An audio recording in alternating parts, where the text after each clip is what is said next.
Headshot.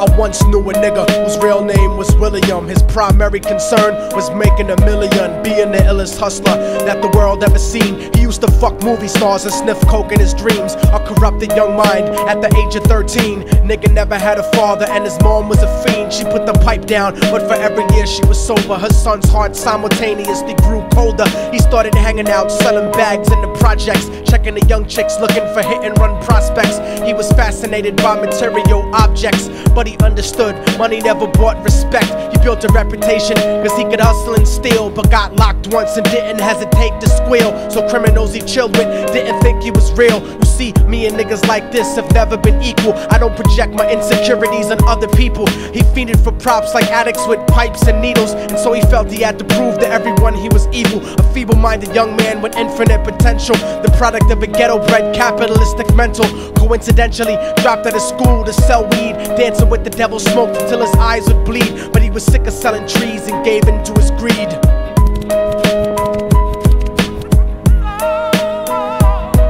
Everyone tryna be trife, never face the consequences. You probably only did a month for minor offenses. Ask a nigga doing life if he had another chance. But then again, there's always the wicked that knew in advance. Dance forever with the devil on a cold cell block. But that's what happens when you rape, murder, and sell rock. Devils used to be gods, angels that fell from the top. There's no diversity because we're burning in the melting pot.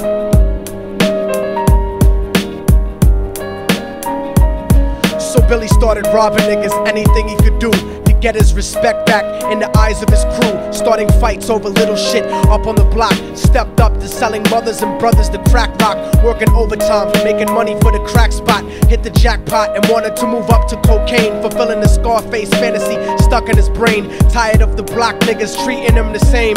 He wanted to be major like the cutthroats and the thugs, but when he tried to step to him, niggas showed him no love. They told him any motherfucking coward can sell drugs. Any bitch nigga with a gun can bust slugs. Any nigga with a red shirt can front like a blood.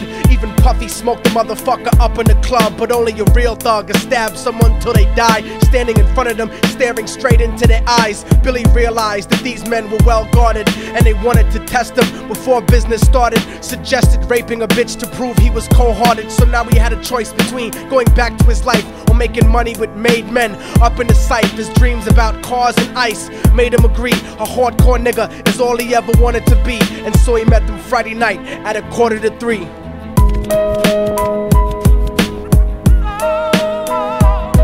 Everyone tryna be trife, never face the consequences. You probably only did a month for minor offenses. Ask a nigga doing life if he had another chance. But then again, there's always the wicked that knew in advance. Dance forever with the devil on a cold cell block. But that's what happens when you rape, murder, and sell rock. Devils used to be gods, angels that fell from the top. There's no diversity because we're burning in the melting pot.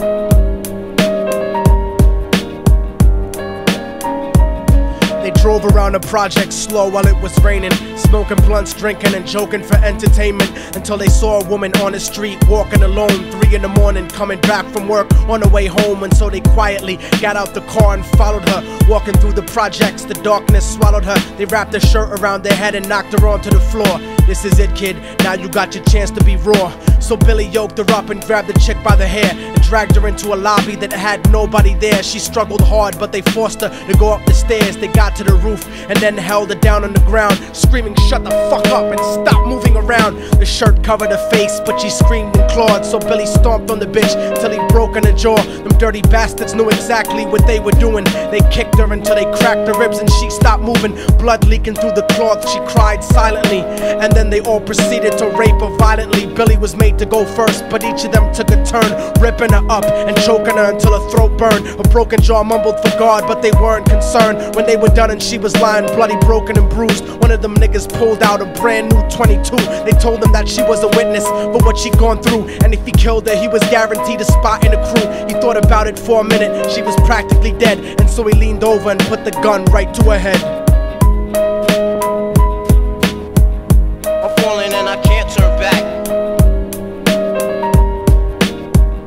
I'm falling and I can't turn back. Right before he pulled the trigger and ended her life, he thought about the cocaine with the platinum and ice, and he felt strong standing along with his new brothers. Cocked the gat to a head and pulled back the shirt cover, but what he saw made him start to cringe and stutter, cause he was staring into the eyes of his own mother. She looked back at him and cried cause he had forsaken her. She cried more painfully, and when they were raping her, his whole world stopped. He couldn't even contemplate. His corruption had successfully changed his fate, and he remembered how his mom used to come home late, working hard for nothing, cause now what was he worth? He turned away from the woman that had once given him birth, and crying out to the sky cause he was lonely and scared, but only the devil responded cause God wasn't there. And right then he knew what it was to be empty and cold, and so he jumped off the roof and died with no soul. They say death takes you to a better place, but I doubt it.